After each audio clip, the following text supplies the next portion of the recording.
Mesdames, Messieurs, bonsoir. Le gouvernement de la Saskatchewan se prépare à commencer les travaux préparatoires du projet d'irrigation du lac Diefenbaker. Ce projet avait été annoncé par le Premier ministre Scott Moe en 2020 et sa première phase est estimée à 1,1 milliard de dollars. David Houle a les détails.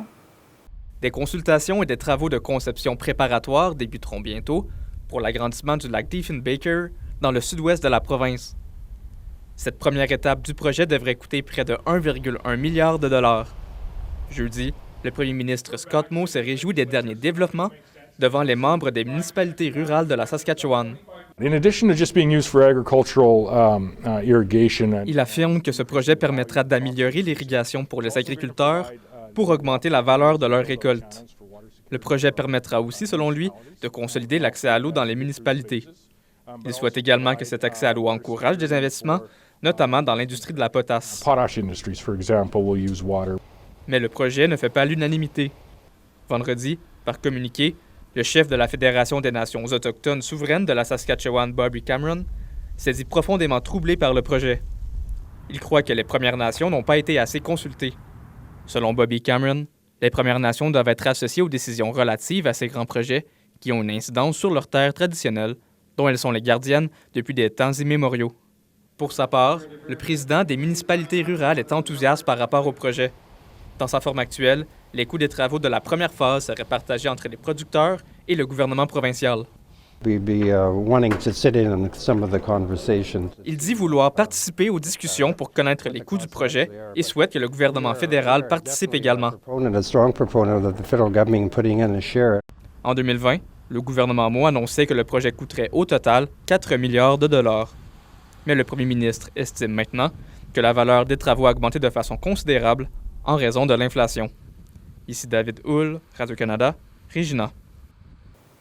Le violoniste Daniel Gervais est en représentation ce soir avec l'Orchestre symphonique de Regina, dirigé par Gordon Gerard. C'est la première fois qu'il collabore avec l'Orchestre symphonique de Regina.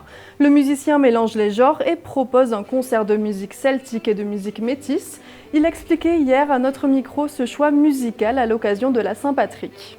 On a beaucoup de musique irlandaise de prévu, de la musique écossaise dans le style du cap-breton, mais au Canada, on a beaucoup de styles. Donc, on va jouer un peu de jig métis, mais comme de l'Est, il y a le cap-breton, il y a la musique acadienne, canadienne, française.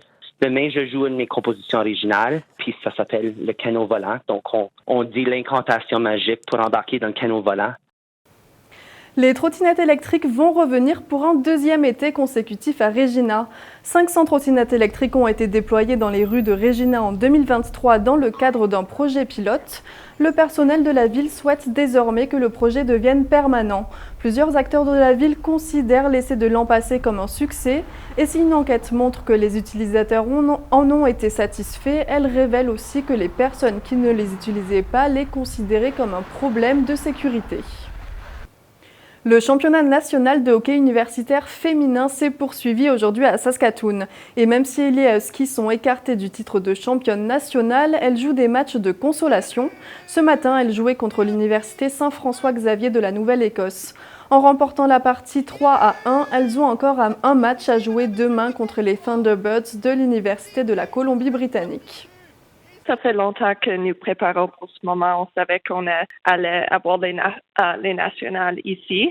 Alors, même si les séries éliminatoires pour nous ne sont pas déroulées comme nous souhaitons, je pense que, justement, on était bien préparés et reposés. Leslie Dubé, l'un des philanthropes les plus influents de Saskatoon, est décédé mercredi à l'âge de 91 ans. Avec sa femme, Leslie Dubé a fait don de millions de dollars aux hôpitaux, aux banques alimentaires et aux associations de la ville des Ponts. Plusieurs organismes portent désormais son nom, comme le centre d'urologie de l'hôpital Saint-Paul et un centre en santé mentale ouvert en 2010. Son fils se souvient de l'action philanthropique de son père. He wanted our city to be better, our province to be better, our country to be better. And he had a role to play in that, and he did it in his own unique way. Voilà, mesdames, messieurs, c'est ce qui conclut ce bulletin d'information. Ici Charlotte Marchal et au nom de toute l'équipe, je vous remercie d'avoir été des nôtres. On se retrouve plus tard et bonne soirée.